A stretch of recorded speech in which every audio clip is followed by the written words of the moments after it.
நல்லவர். ஹalleluya. கர்த்தர் நல்லவர். நாமும் கூட இந்த நாளில உங்க எல்லாரையும் திரும்பவுமாக சந்திப்பதுல எனக்கு மிகுந்த மகிழ்ச்சி. எப்பொழுதுமே உங்கள் மத்தியில இருப்பது எனக்கு ஒரு பெரிய பலன். எனக்கு ஒரு பெரிய உற்சாகம். உங்க எல்லாரையும் சந்திக்கிறதுல நீங்க உங்க முகத்த காமிக்காவிட்டாலும், அட்லீஸ்ட் உங்க பெயர்களை பார்ப்பதுல எனக்கு ஒரு சந்தோஷம். ஹalleluya. ஹalleluya. ஆமா, உங்களோட முகங்களை நீங்க மறைத்து வைத்திருந்தாலும், ஆ அட்லீஸ்ட் உங்களுடைய பெயர்களை நீங்க சரியா பதிவிடுறீங்க. அதை பார்க்கிறதுக்கு ஆமா பெரிய சந்தோஷம் தான். Welcome to video mode. That is a blessing to உங்களுக்கு மாத்திரம் இல்ல, அது இருக்கிற அநேகருக்கு அது ஒரு பிரயோஜனமான ஒரு காரியம். அதனால நம்ம ஃபீல் ஃப்ரீ வீடியோ மோடுக்கு வந்து நல்ல உற்சாகத்தோடு கூட நீங்க கலந்து கொள்ளுங்க. கர்த்தர் உங்களை ஆசீர்வதிப்பார். ஹalleluya. எத்தனை பேரு ஞாபகம் வச்சிருக்கிறீங்க? நிலைப்படுவாய். எல்லாரும் மியூட் எடுத்துட்டு சொல்லுங்க. நிலைப்படுவாய். சொல்லுங்களேன். நிலைப்படுவாய். நிலைப்படுவாய். ஞாபகம் இருக்கா? நிலைப்படுவேன். நீங்க சொல்லுங்க பாருங்களேன். நான் நிலைப்படுவேன். சொல்லுங்க. நான் நிலைப்படுவேன். ஹalleluya. கர்த்தர் நிலைப்படுவேன். ஆமா நிலைப்படுத்துவார். ஹalleluya. வர வர ஆமென். தாவீது ஆமென். வர வர பலத்தான். அவனுக்கு விரோதமாய் இருந்த எல்லா காரியங்களும் அது எப்படி ஆயிற்றா? அது வர வர வர வர பலவீனப்பட்டு போனதாம். ஹalleluya. எல்லா எதிராய் இருந்த அந்த காரியங்கள் எல்லாம் வர வர பலவீனப்பட்டது. அதே போல நம்மளுடைய வாழ்க்கையிலும் நான் வர வர பலப்படுவேன். எல்லாரும் சொல்லுங்க. நான் வர வர பலப்படுவேன். சொல்லுங்களேன். நான் வர வர பலப்படுவேன். குடும்பம் வர வர பலப்படும். என்னுடைய ஆவிக்குரிய ஜீவியம் வர வர பலப்படும். எங்களுடைய ஊழியங்கள், ஊழியக்காரர்கள், ஊழியம் செய்கிற ஒவ்வொரு பிள்ளைகள், விசுவாச குடும்பத்தினர்கள் எல்லாம் வர வர பலப்படுவோம். சொல்லுங்களேன். வர வர பலப்படுவோம். எங்களுக்கு விரோதமா இருக்கிற எல்லா சூழ்நிலைகள், எதிராளிகள், எல்லா விதமான பொல்லாத சத்துருவின் கிரியைகள், இருளின் ஆதிக்கங்கள், வியாதிகள், துன்பம் எல்லாம் வர வர பலவீனப்பட்டு போகும். ஹalleluya. ஹalleluya. விசுவாசிக்கிறீங்களா? விசுவாசிக்கிறீங்களா? கர்த்தர் நிச்சயமாக நம்ம மத்தியில செய்ய வல்லவராய் இருக்கிறார். நிச்சயமாக அவர் வார்த்தைகள் எப்படின்னா நிச்சயமா நடக்குமா, அதுல நமக்கு சந்தேகமே தேவையில்லை. ஏதோ 50-50 எல்லாம் கிடையாது. 50-50 எல்லாம் வெறும் பிஸ்கெட் மாத்திரம் தான்.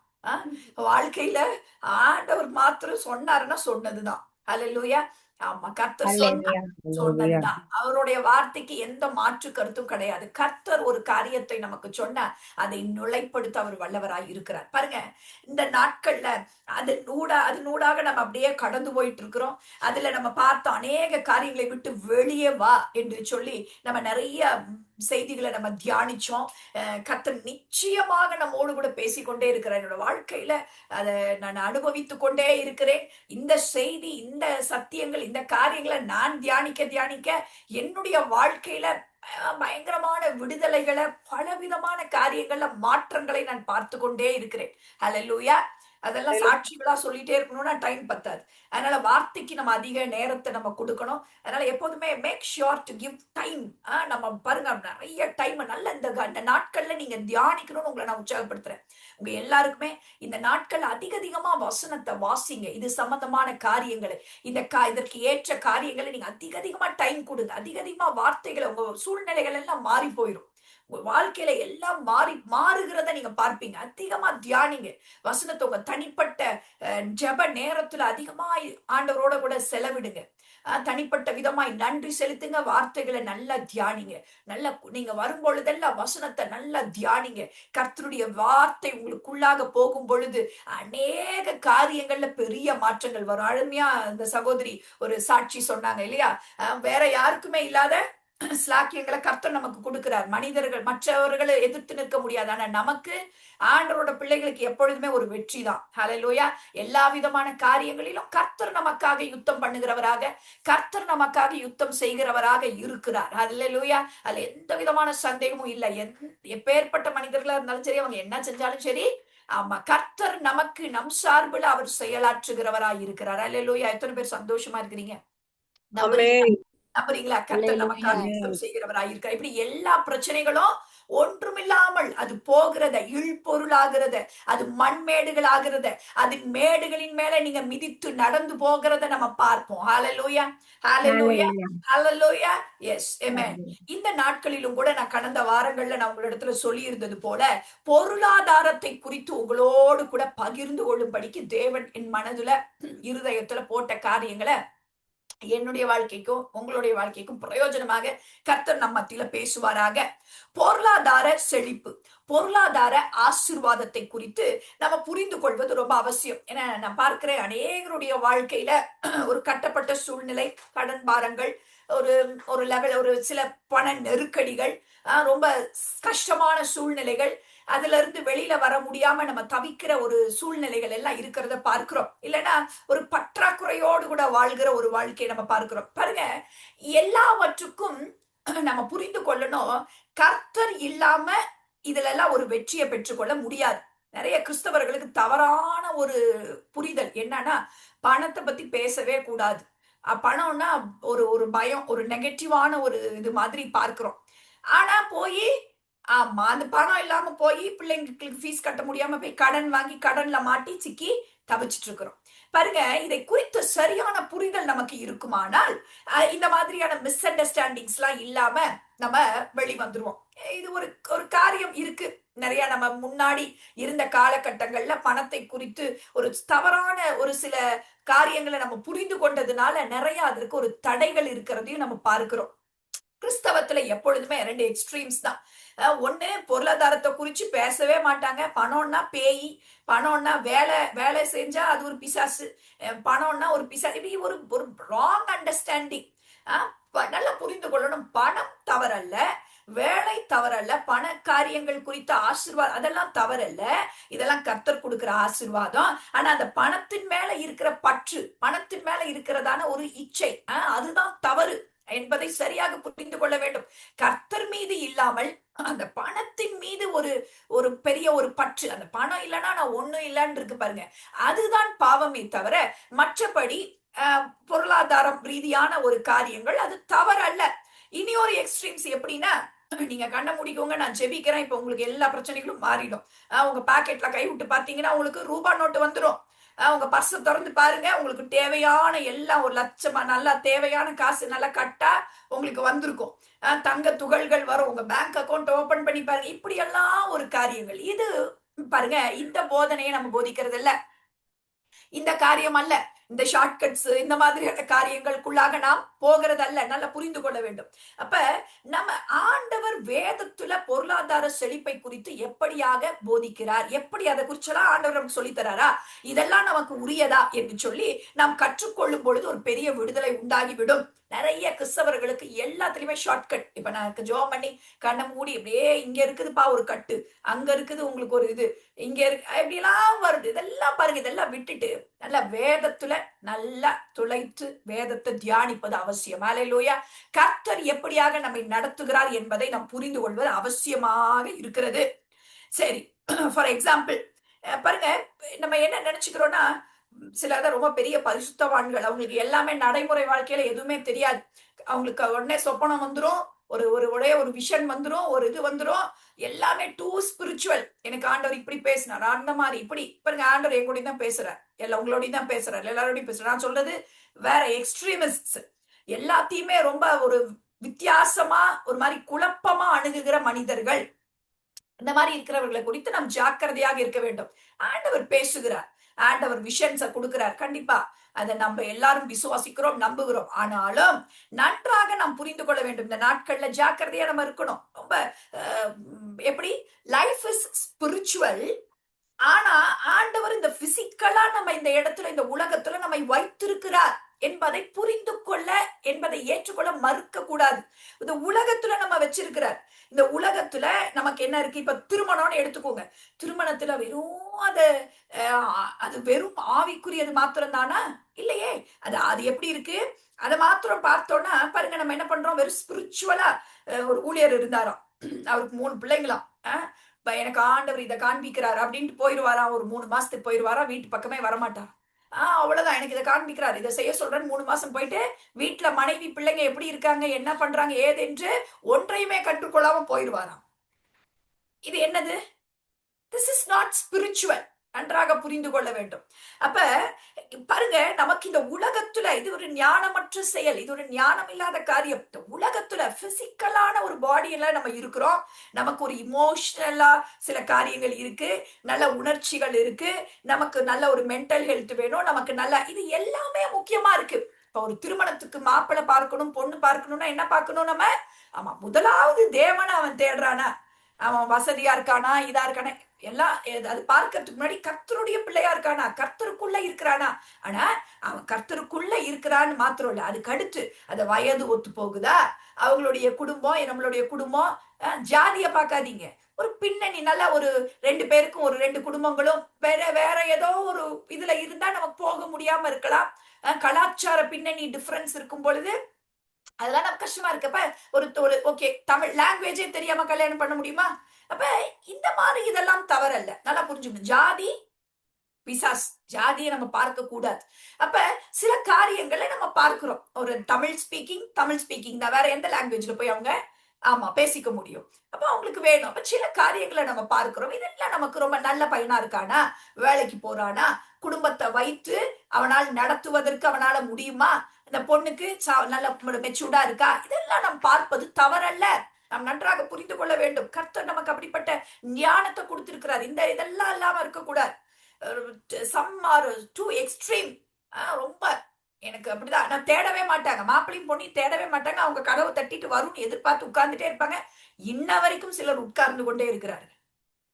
பெற்றவர்கள் கவனமா இருக்கணும். பிள்ளைக்கு எங்க பாஸ்டர் அடிக்கடி சொல்லுவார், நீ பெத்த பிள்ளைங்களை கரெக்டான வயதுல அதன் காரியத்தை செய்யணும். நான் வீட்டை பூட்டிட்டு நான் ஜெபிச்சுட்டே இருப்பேன், எனக்கே மாப்பிள்ளை வந்து கதவு தட்டி திறப்பாருன்னு திறக்க மாட்டார். போய் அதற்கான முயற்சிகளை எடுக்க, ஜெபித்து அதற்கான முயற்சிகளை நாம் எடுக்க வேண்டும், நாம் பார்க்க வேண்டும், நாம் செய்ய வேண்டும். அதன் காலத்துல கர்த்தர் நமக்கு நேர்த்தியானது செய்கிறாரா இல்லையா? அதே போல நாம் நேர்த்தியாக நாம் செய்கிறவரா இருக்கணும்.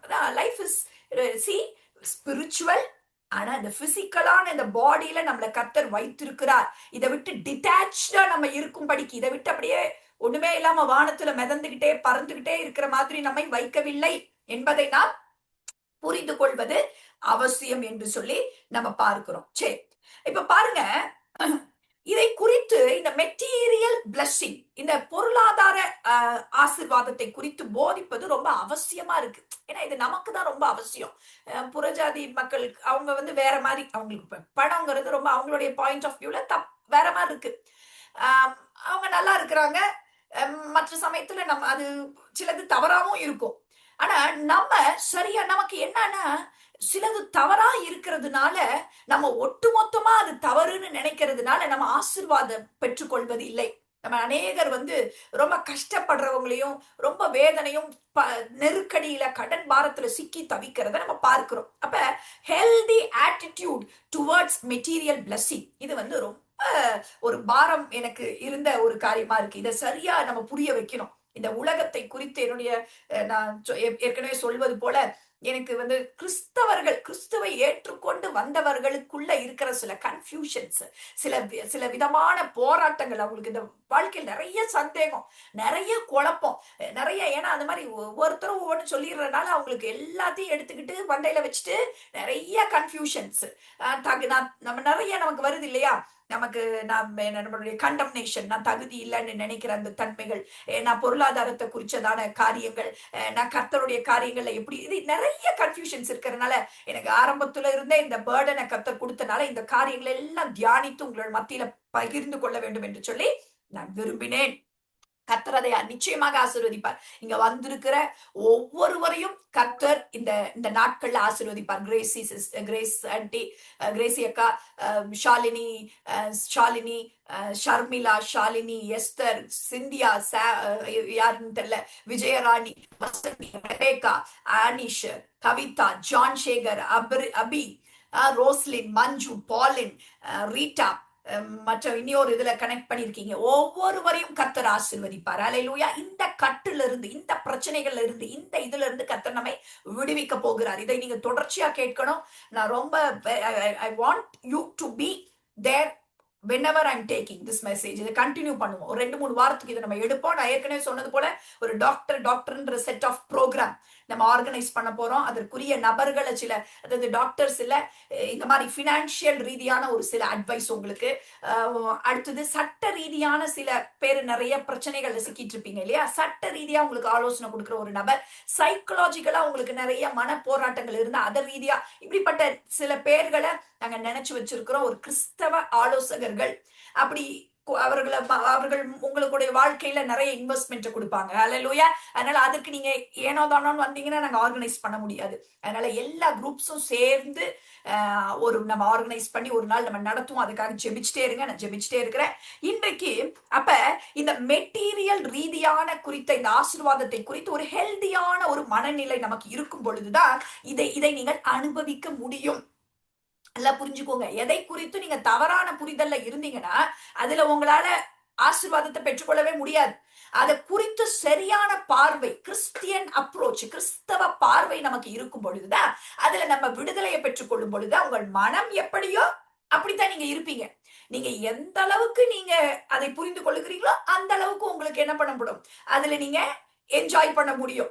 அதனால நீங்க புரிந்து கொள்ளணும். ஃபர்ஸ்ட் நல்லா புரிந்து கொள்ளுங்க. உபாகமம் 28வது அதிகாரம் 11வது வசனத்தை வேக வேகமா வாசிங்க. உபாகமம் 28:11.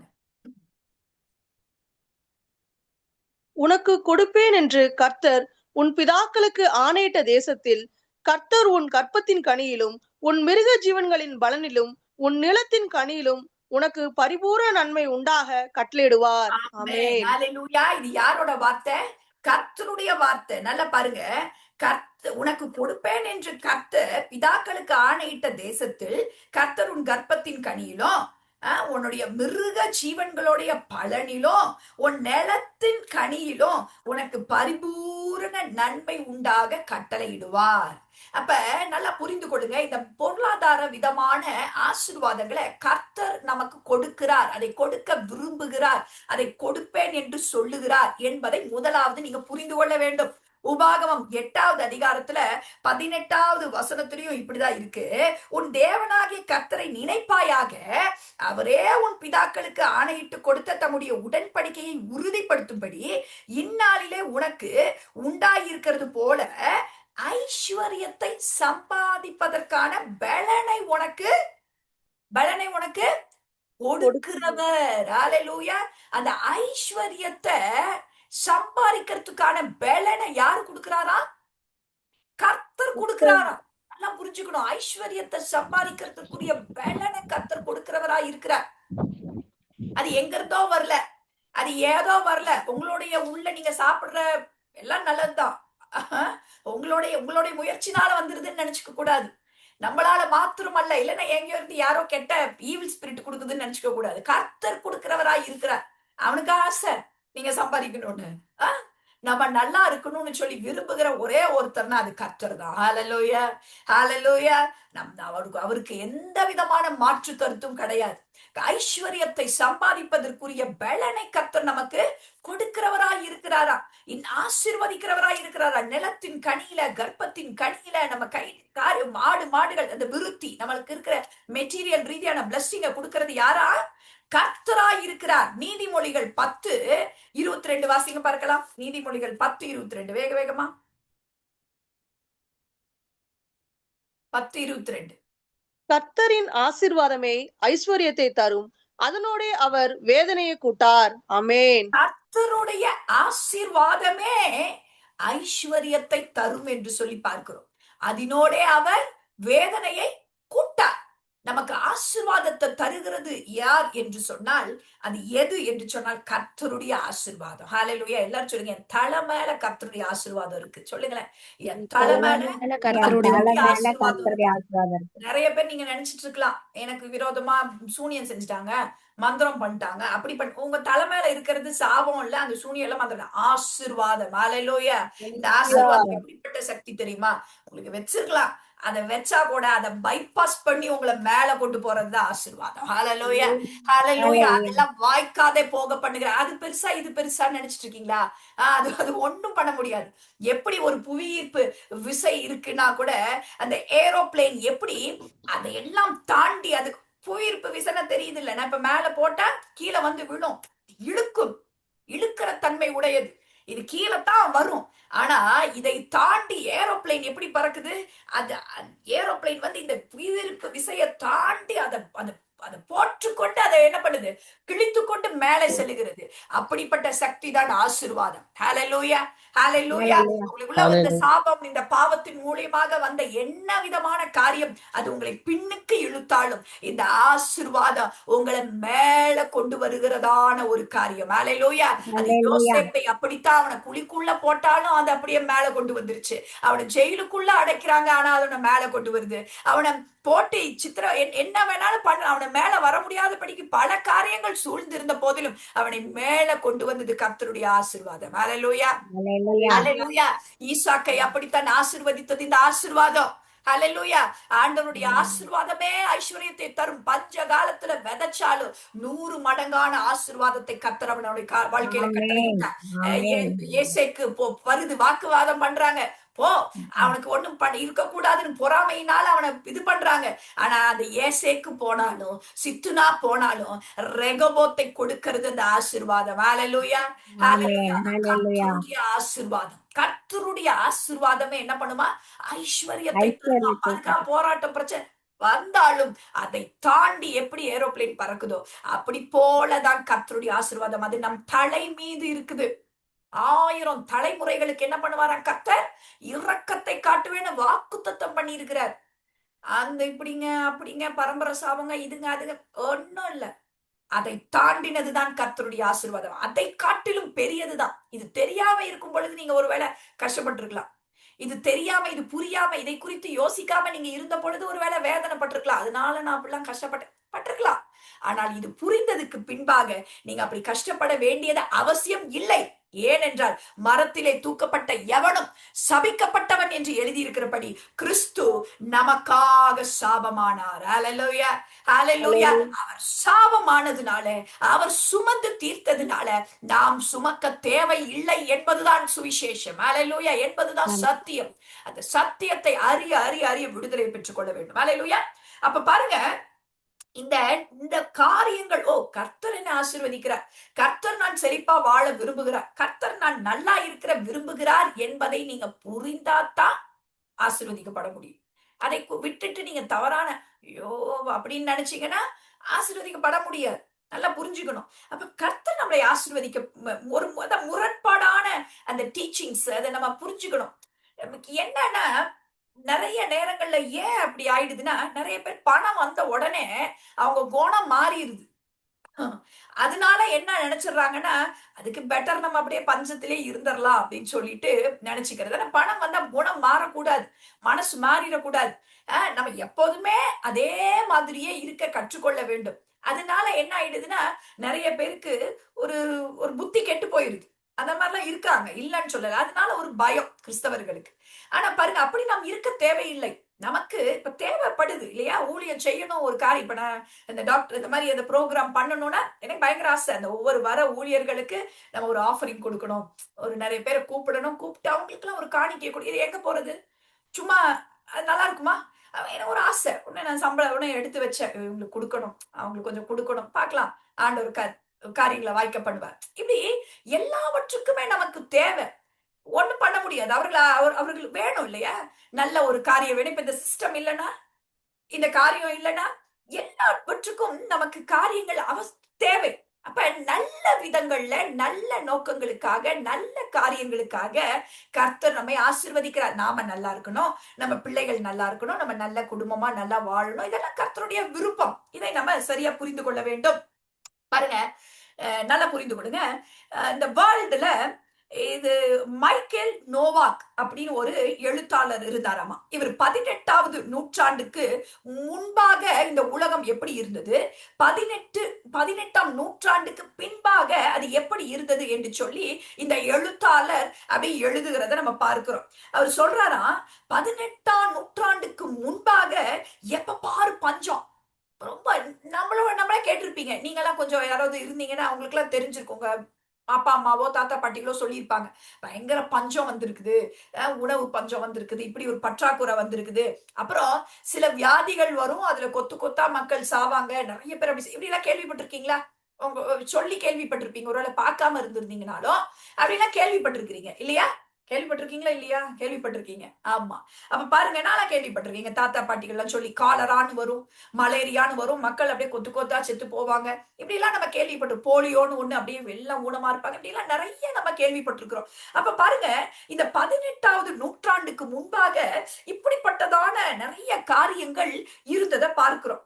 1780வது ஆண்டுல பிரான்ஸ்ல எப்படிப்பட்ட சூழ்நிலை இருக்குதுன்னா, 80% மக்கள் தங்களுடைய 80% அப்படின்னா எல்லாமே maximum majority of the people தங்களுடைய 90% ஆஃப் சம்பளத்தை வெறும் ரொட்டி, வெறும் அரிசி, நம்மளுக்கு நம்ம புரியணும்னா அரிசி, வெறும் அரிசி வாங்குறதுக்கே பயன்படுத்துற வேண்டிய சூழ்நிலை இருந்துச்சாம். அப்ப நினைச்சு பாருங்க, மத்ததெல்லாம் என்ன வாங்குவாங்க, மற்றபடிக்கு என்ன செய்ய முடியும்? அப்படிப்பட்டதான ஒரு பொருளாதார நிலை, இப்படிப்பட்டதான காரியங்கள் தான் அந்த நாட்கள்ல இருந்ததாக அவர் எழுதுகிறார். 27.3 பர்சன்டேஜ், அதாவது லைஃப் எக்ஸ்பெக்டன்சி, அதாவது எப்படின்னா என்ன மாதிரி வாழ்க்கைன்னா, ஒரு 25 வயசுல வரைக்கும் வாழ்ந்தா நல்லா ஆயுசுக்கு வாழ்ந்துருக்கிறப்பா, ஒரு 30 வயசு தாண்டிட்டா 30 வயசு வரைக்கும் வாழ்ந்துட்டியா சூப்பர் அப்படிங்கிற, இப்ப நம்ம எல்லாம் சொல்றோம்ல 60 வயசு ஓகே, அந்த மாதிரியான ஒரு ஒரு நிலைமையில இருந்தாங்களா. ஏன்னா அதுக்கப்புறம் எப்படியாவது மறித்து போய் விடுகிற ஒரு சூழ்நிலைகள் இப்படி இருக்கிறத நம்ம பார்க்கிறோம். ஜெர்மனி தேசத்துல ஒரு தனி நபரோட வருமானம் 1800ஆம் ஆண்டுகள்ல பெர் கேப்டிவிட்டி, அதை சொல்லுவோம் இல்லையா, ஒரு தனிப்பட்ட நபருடைய வருமானம் அப்படி எப்படி இருக்குன்னா, இதுல 1000 பேருக்கு குறைவாகத்தான் $800 சம்பாதிக்கிறவர்களா இருக்கிறாங்களாமா. இப்படி ஒரு மோசமான சூழ்நிலைகள், காலகட்டங்கள் தான் இருந்திருக்குது. இப்ப இந்த ஆப்பிரிக்கா, இந்த ஏசியா, இந்த கண்டத்துக்கெல்லாம் நம்ம வரும் பொழுது அங்க எப்படிப்பட்ட சூழ்நிலைன்னா, ஒரு சக்கரம் வீல்னு ஒன்னே கண்டுபிடிக்கலையா, அடுத்தது மெடிக்கல் பிராக்டிசஸே இல்லாத ஒரு சூழ்நிலைகள், மருத்துவமே இல்லாத ஒரு சூழ்நிலை. ஏதாவது உங்களுக்கு காய்ச்சல், ஒரு ஜுரம் ஏதாவது வந்துருச்சுன்னா போய் அந்த பூசாரியா மந்திரவாதி கிட்ட போய் வேப்பலைய 2 அடி நடிச்சு உங்களை போட்டு 2 விட்டு நல்லா காட்டி அனுப்புவாங்க.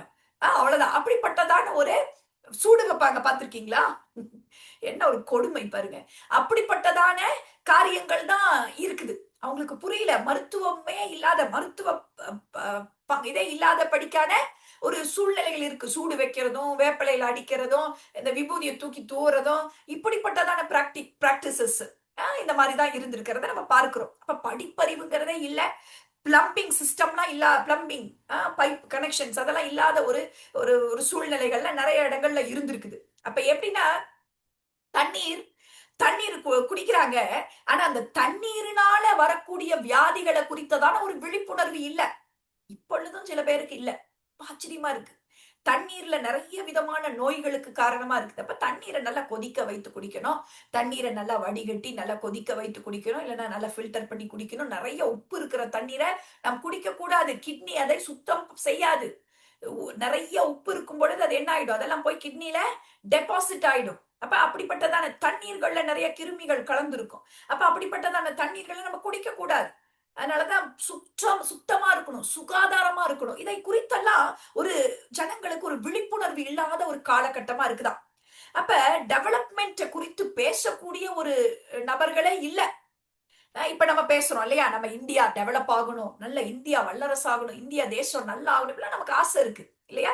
இப்படிப்பட்டதெல்லாம் குறித்ததான ஒரு எண்ணம் இல்லாத இருந்த காலகட்டமா இருக்கிறத பார்க்கிறோம். ஆனா இந்த எழுத்தாளர் எழுதுறாரா, 18ஆம் நூற்றாண்டுக்கு, அந்த நூற்றாண்டுகள்ல, அந்த நூற்றாண்டுக்கு அப்புறமா ஒரு பெரிய மாற்றம் ஒன்று நடக்கிறத பார்க்கிறாங்களா.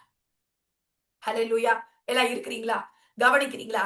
ஆதாரத்தோ நல்ல ஒரு பார்க்கும் பொழுது வாழ்க்கையில சில மாற்றங்கள் வரும். நல்லா புரிந்து கொள்ளணும், நல்ல காரியங்களை யோசித்து புரிந்து கர்த்தர் நமக்கு கொடுத்திருக்கிற நல்லா தியானித்து அப்படின்னு நம்ம புரிந்து கொள்ளணும், இருக்க கூடாது. இப்ப பாருங்க, இந்த என்ன அப்படின்னு சொல்லி பார்க்கும் பொழுது 1800 to 1850 அந்த ஆண்டுகள்ல பார்த்தா சம்பளங்கள் அப்படியே 2 மடங்கா டபுள் ஆகுதான். இன்னும் 50 வருடங்கள்ல பார்க்கும் பொழுது இன்னும் அப்படியே அது டபுள் ஆகுதான். அப்படி இப்படி நல்ல ஒரு வளர்ச்சி நோக்கி தேசங்கள் எல்லாம் முன்னேறுதான், இப்படி எல்லாம் ஆகுதாமா. அப்ப இப்ப யூடியூப்ல பார்த்தா கூட இருக்கும், தினேஷ் டிசூசா அப்படிங்கிற ஒரு யூடியூப் இது பண்றவரு, நம்ம இந்த கோவால பிறந்தவர், பாம்பேல வாழ்ந்தவர், அமெரிக்கால இருக்கிறார். இவர் வந்து கடவுளை நம்பாதவர்கள் மத்தியில இந்த டிபேட்னு வச்சுக்குவாங்க, டயலாக்ஸ், இந்த டிபேட், அதெல்லாம் நல்ல அந்த மாதிரி காரியங்களை ஈடுபட்டு இருக்கிறவர். இவர் ஒரு புஸ்தகத்தை எழுதுறாராம், தி விர்ச்சு ஆஃப் ப்ராஸ்பெரிட்டி அப்படிங்கிற அந்த புஸ்தகத்தை அவர் எழுதுறாராம். இப்படி பாருங்க, இந்த மாதிரி நிறைய காரியங்கள் மாற்றங்கள் வந்துட்டு இருக்கு. இப்ப இந்த என்ன நினைக்கிறாங்க அப்படின்னா, அந்த நாட்கள்ல நான் இது ஏற்கனவே உங்களுக்கு நான் சொல்லி இருக்கிறேன், இந்த மார்ட்டின் லூத்தர் கிங்க குறித்து பார்க்கக்குள்ள, அந்த நாட்கள்ல நிலத்தின் உரிமையாளர்கள், நில நிலத்துல வேலை செய்யறவர்கள், இப்படி ரெண்டே ரெண்டு கேடர் தான் இருக்குது. ஒன்னா பணக்காரன், மீதி எல்லாம் பரம ஏழை, ஒண்ணும் இல்லாம கஷ்டப்பட்டுட்டு எஜமா அப்படின்ட்டு இருக்கிற ஒரு நிலைமை. அப்படிப்பட்டதான ஒரு வர்க்கம் மட்டும்தான் இருக்கு. ஆனா அந்த அந்த டைம் பீரியட்ல தான் ஒரு ஒரு வேற ஒரு மிடில் கிளாஸ் என்கிறதான ஒரு வர்க்கம் வருகிறத நம்ம பார்க்கிறோம். அப்படிப்பட்ட ஒரு காரியங்கள் வருகிறத நம்ம பார்க்கிறோம். அப்ப பாருங்க, இதையெல்லாம் பார்க்கும் பொழுது நம்ம என்ன என்ன இந்த மாற்றம் என்று சொல்லி பார்க்கிறாங்க. நான் சொன்ன போல இந்த நிலத்தின் ஓனர், நிலம் வேலை செய்யறவங்க, இப்படிப்பட்ட இருக்கும் பொழுது இந்த சூழ்நிலைகள்ல அந்த நாட்கள்ல ஏதோ ஒரு காரியம் மாறுகிறத நம்ம பார்க்கிறோம். நல்ல ஐரோப்பிய நாடுகள் எல்லாம் டெவலப் ஆகுது, அமெரிக்காலாம் நல்ல டெவலப் ஆகுது, நல்ல நல்ல பணக்கார தேசங்களாக மாறுகிறது, நல்ல நிறைய காரியங்கள் அவங்க வந்து செய்யறாங்க, நிறைய காரியங்கள் நடக்குது. கவர்மெண்ட்ஸ்ல வந்து நம்ம பார்த்து அவங்க கணக்கு எடுக்கும் பொழுது இப்ப நமக்கு கொடுக்குறாங்க இல்லையா, இப்ப நம்ம மக்கள் எல்லாம் சில கவர்மெண்ட்ல இருந்து வருகிற சலுகைகளை அனுபவிக்கிறாங்க இல்லையா, பெண்களுக்கு சலுகைகள் கிடைக்குது.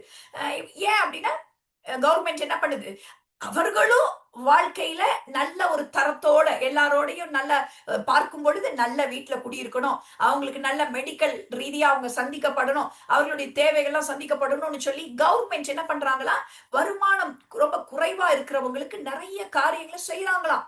வருமானம் குறைவா இருக்கிறவங்களுக்கு வீடுல ஒரு லோன் கொடுக்கறது, அவங்க வீட்டுல வசிச்சாங்கன்னா வாடகை பாதி தொகை இவங்க பாதி தொகை அவங்கன்றது போல கொடுக்கிற சிஸ்டம்ஸ், இப்ப வீடு கட்டி கொடுக்கிற சிஸ்டம்ஸ், இப்படி நிறைய காரியங்களை கவர்மெண்ட் வந்து முன்னெடுத்து வைக்குதாம். இப்படி நிறைய மாற்றங்கள் எல்லாம் நடக்கிறத நம்ம பார்க்கிறோமா. ஏன் இப்படிப்பட்ட சேஞ்சஸ் என்று சொல்லி வரும்பொழுது அது ஆராய்ச்சி செய்கிற ஒரு நபர் வந்து ஆராய்ச்சி செஞ்சுட்டு இப்படி சொல்றாராம். மேக்ஸ் வைபர் என்கிறதான ஒரு மனிதன் ஆராய்ச்சி பண்ணிட்டு அவர் இப்படி சொல்லும் பொழுது சொல்லுகிறாரா, இது வெறும் ஒரு பொருளாதார கொள்கையின் மாற்றம் மாத்திரம் அல்ல. இந்த கொள்கை எப்படிப்பட்ட மாற்றத்தை கொண்டதுன்னா, எல்லாரையும் எக்யூப் பண்ணணும், எல்லாரும் நல்லாயிட்டாங்கன்னா பிரச்சனையே இல்ல, நம்ம போய் இப்ப எத்தனை பேத்துக்கு உதவி செய்ய முடியும்?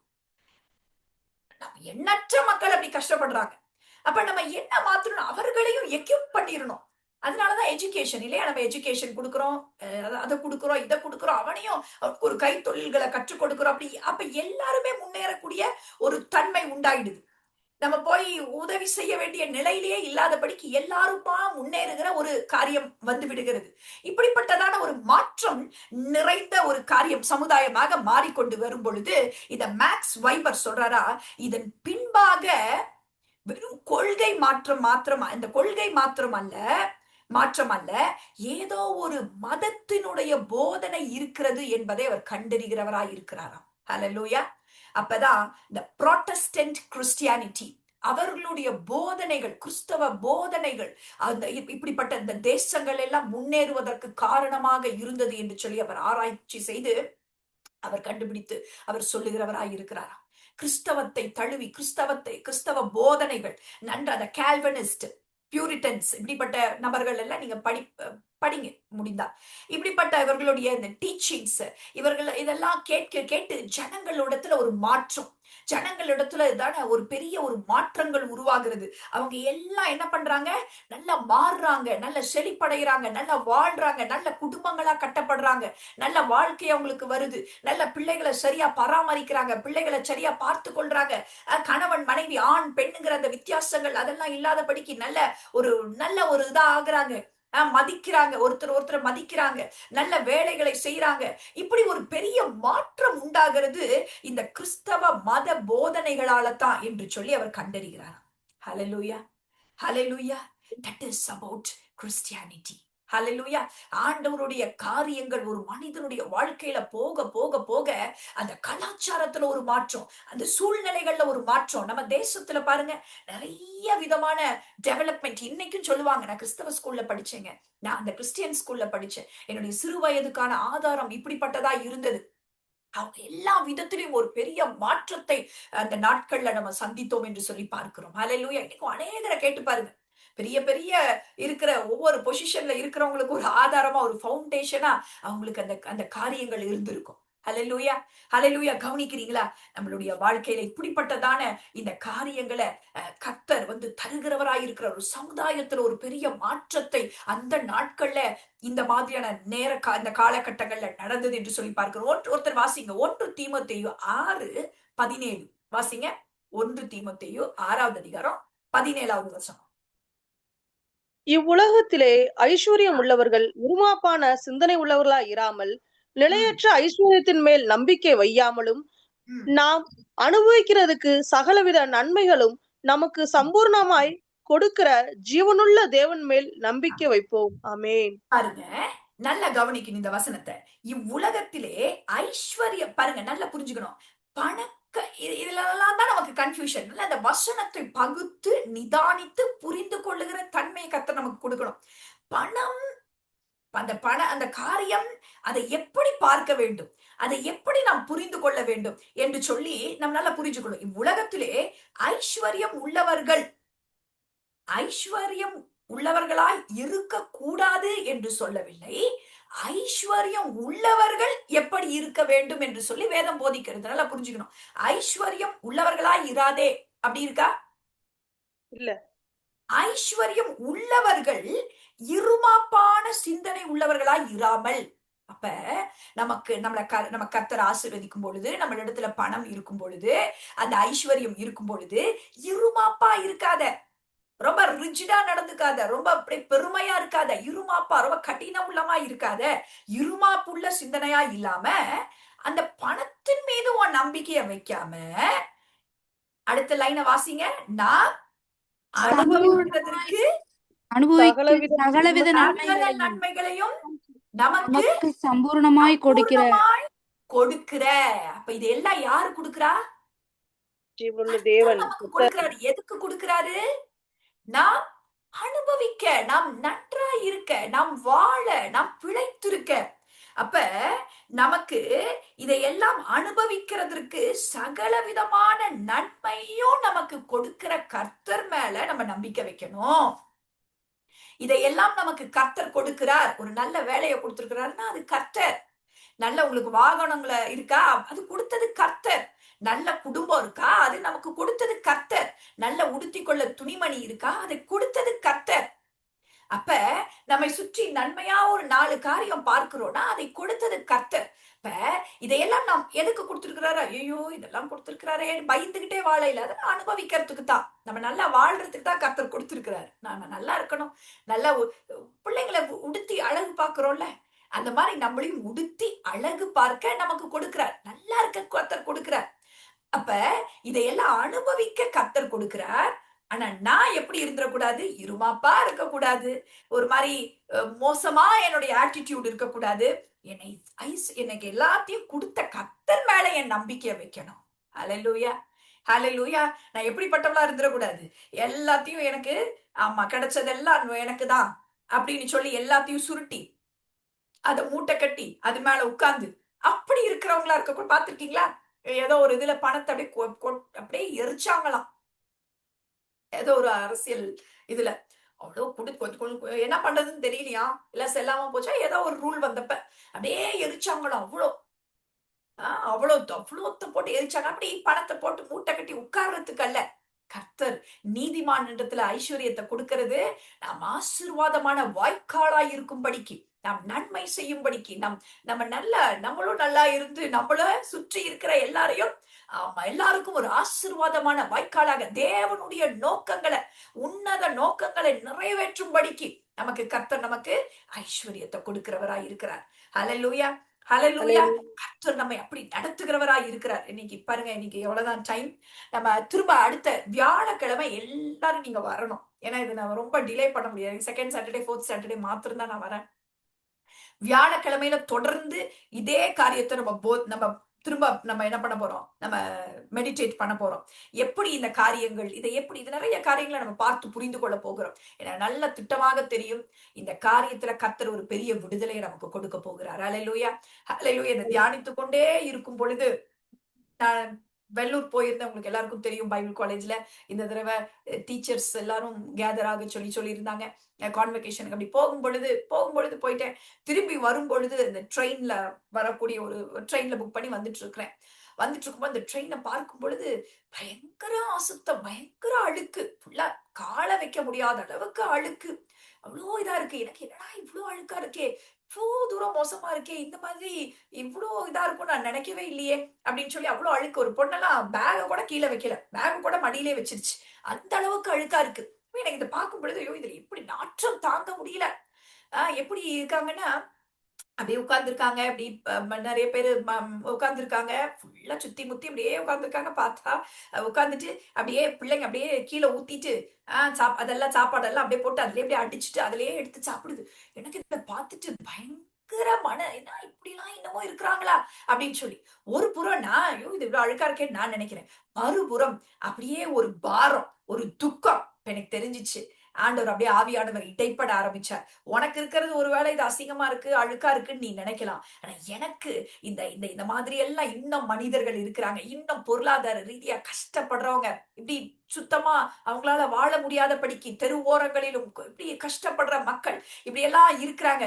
இதெல்லாம் அப்படியே இதை குறித்தெல்லாம் எனக்கு இருக்கிறது துக்கம், எனக்கு இருக்கிறது வேதனை என்று சொல்லி ஆவியானவர் பேச ஆரம்பித்தார். ஹல்லேலூயா, ஹல்லேலூயா. எனக்கு என்னால நன்றாக அதை புரிந்து கொள்ள முடிந்தது. ஓ ஆண்டவரே, இதை என்னால என்ன செய்ய முடியும்ப்பா? இப்படிப்பட்டதான பண நெருக்கடிகள், இப்படிப்பட்டதான சிக்கி தவிக்கிறதான இன்னும் ஜனங்கள், ஏராளமான ஜனக்கூட்டம். அன்னைக்கு ஒரு காரியத்தை நான் பார்க்கும் பொழுது வீடு முழுக்க குப்பை, வீடே இல்ல, தெரு ஓரங்கள்ல சும்மா ஒரு டென்ட் மாதிரி போட்டு இருக்கிறாங்க. வீடு முழுக்க குப்பையும் கூடாரமா இருக்கு. அவங்க சொல்றாங்க, எங்களுக்கு திருமணம்லாம் வெளியில இருந்தெல்லாம் நடக்கிறதே கிடையாது, எங்களுக்குள்ளேயே யாரோ ஒருத்தங்களை பார்த்து கல்யாணம் பண்ணிப்போம், இப்படி தெரிஞ்சா அப்படி விட்டுட்டு போயிடுவாங்க. அப்படிப்பட்டதான மனிதர்கள் இன்னும் நம் மத்தியில ஏராளமான பேர் இருக்கிறாங்க. நமக்குள்ளேயும் நிறைய விதமான கடன் பாரங்கள், தொல்லைகள், பண ரீதியான கஷ்டத்துல நஷ்டத்துல நம்ம போராடி கொண்டு இருக்கிறோம். அப்ப இந்த காரியத்துல பாரத்தோடு கூட நம்ம இந்த மாதிரியான காரியங்கள்ல இருக்கும் பொழுது நான் புரிந்து கொண்டேன். எனக்கு அதை மறக்கல. அதை நான் வேற ஒரு சப்ஜெக்டா நான் நினைச்சிருந்தேன். நான் ஆண்டவர்கிட்ட கேட்கிறேன், ஆண்டவரே நான் என்ன செய்ய முடியும், ஏன் ஒருத்தினால என்ன பண்ண முடியும்? அந்த ட்ரெயின்லயே உட்காந்து நான் கேட்கிறேன், நான் அமைதியா நான் படுத்துக்கிறேன், என்னால முடியல ஆண்டவரே, நான் என்னால என்ன செய்ய முடியும்? எனக்கு பார்த்தா கஷ்டமா இருக்கு, நான் என்ன கொடுக்க முடியும்? எத்தனை பேருக்கு கொடுக்க முடியும்? இந்த ட்ரெயின்ல இவ்வளோ பேர் இருக்கிறாங்க, நான் என்ன செஞ்சிட முடியும்? என் ஒருத்தினால என்ன மாற்றிட முடியும் அப்படின்னு சொல்லி எனக்குள்ள அப்படியே மனசுக்குள்ள ஆண்டவரோட கூட பேசிக்கொண்டே வருகிறேன். அப்ப கரெக்டா அது நான் அப்படியே விட்டுட்டேன். அது வேற சப்ஜெக்டா நான் நினைச்சிட்டு இருந்தேன். ஆனா இந்த மெசேஜை தியானிக்க தியானிக்க தியானிக்க ஆண்டவர் அந்த காட்சியை திரும்பவுமாக என்னுடைய மனதுல வைத்தார். ஹல்லேலூயா, ஹல்லேலூயா, ஹல்லேலூயா. அந்த 18வது நூற்றாண்டுகள்ல எப்படி ஒரு மாற்றம் நடந்ததோ, அந்த கிறிஸ்தவ டீச்சிங் வாழ்க்கையில எப்படியாக எல்லா காரியத்தை குறித்ததான ஒரு திருமண வாழ்க்கையை குறித்த ஒரு போதனை, அந்த நம்ம பிள்ளை வளர்ப்பை குறித்த ஒரு போதனை, பொருளாதாரத்தை குறித்த ஒரு போதனை, வேலையை குறித்த ஒரு போதனை, இப்படி எல்லா காரியங்களை டீச் பண்ண அப்படியே ஒரு சமுதாயத்துல ஒரு மாற்றம் நடந்தது போல நிச்சயமாக நான் சொல்லுகிறேன். ஒவ்வொரு பக்கத்திலையும் நான் அதை எழுதி வச்சிருக்கிறேன். கர்த்தர் இதை நினைவுபடுத்தினால உங்களுடைய வாழ்க்கையில ஒரு பெரிய மாற்றத்தை கர்த்தர் கட்டளையிடுவார். ஹல்லேலூயா, ஹல்லேலூயா. ஒரு பெரிய மாற்றம், ஒரு டர்னிங் பாயிண்டா இந்த கர்த்தர் மாற்றுவார். அதனால தவறாம நீங்க வியாழக்கிழமை வரணும். வியாழக்கிழமை தொடர்ந்து இதை நம்ம தியானிக்க போகிறோம். கர்த்தர் பெரிய காரியங்களை நம்ம மத்தியில செய்வாராக. ஹல்லேலூயா, ஹல்லேலூயா. அப்படியே எல்லாரும் ஜெபிக்கலாமா? எல்லாம் கண்களை மூடி கொஞ்ச நேரம் கொஞ்சம் நல்லா அப்படி ஜெபித்து அப்படியே ஜெபிக்கலாம். ஹல்லேலூயா. ஏன்னா இந்த சிந்தை அப்படியே உள்ளுக்குள்ள போகணும், இது உள்ளுக்குள்ள போகணும். அதுக்கப்புறமா நீங்க என்ன பேசுறது அந்த நம்ம அப்புறம் பேசலாம். நல்லா அப்படி இது உள்ளுக்குள்ள போகணும். ஹல்லேலூயா. ரிகரபதுன மர்மர சந்தரத்தனை எல்லாம் மியூட் எடுத்துட்டு ஒரு நிமிஷம் மாத்திரம் துதிங்க. Oh thank you Jesus. Hallelujah. அப்பா, பலவிதமான கட்டுகள் எனக்கு உண்டுப்பா. நான் பலவிதமான போராட்டங்கள் எனக்கு உண்டு. நான் பலவிதமான சூழ்நிலைகள்ல அகப்பட்டு இருக்கிறேன். ஆண்டவரே, பலவிதமான கடன் பாரங்கள், சுமைகள், தேவைகள் மத்தியில நான் இருக்கிறேன். ஆனா கர்த்தாவே, எனக்கு ஒன்று தெரியும், என்னை நீர் விடுவிக்கிறவராய் இருக்கிறீர். எனக்கு தெரியல இந்த காரியங்களை விட்டு எனக்கு வெளியில எப்படி வருவேன்னு எனக்கு தெரியல. ஆண்டவரே, இந்த பாண்டேஜஸை விட்டு நான் எப்படி வெளியில வருவேன்னு தெரியல. இந்த சுமைகளை விட்டு நான் எப்படி வெளியில வருவேன்னு தெரியல. நான் சம்பாதிச்சு காலம் பூரா நான் சம்பாதித்து கட்டினால் இதையெல்லாம் என்னால கட்டி அடைக்க முடியாதே என்று சொல்லி நான் திணறி கொண்டு இருக்கிறேன். எனக்கு தெரியல ஆண்டவரே, இது எப்படியாக என் பிள்ளைகளுக்கு என் தலைமுறையா இந்த பாடப்படணுமோ, இவர்கள் எல்லாம் இதை அடைச்சு தீர முடியுமோ என்று சொல்லி வேதனை என்னை நெருக்குகிறதப்பா.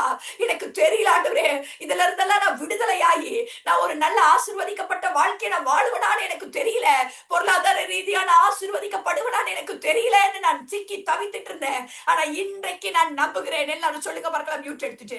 இன்னைக்கு நான் நம்புறேன், கர்த்தரின் ஆசீர்வாதம் என் தலை மேல இருக்கு. கர்த்தருடைய ஆசீர்வாதம் என் தலை மேல இருக்கு. கர்த்தர் என்னை ஆசீர்வதிக்கிறவராய் இருக்கிறீர். எல்லா விதமான கடன் பாரங்கள்ல இருந்து என்னை விடுவிக்க வல்லவராய் ஒருத்தர் இருக்கிறீர். எல்லா விதமான சுமைகள்ல இருந்து என்னை விடுவிக்க நீ போதுமானவராய் இருக்கிறீர் என்று நான் நம்புகிறேன் அப்பா. Thank you father. தாவீது வர வர விருத்தி அடைந்தது போல வர வர கர்த்தர் என்னை செழிப்பாக்க வல்லவராய் இருக்கிறீர். என் கடன் பாரங்கள் எல்லாம் மாறி போகும் என்று நான் விசுவாசிக்கிறேன், நான் நம்புகிறேன் அப்பா.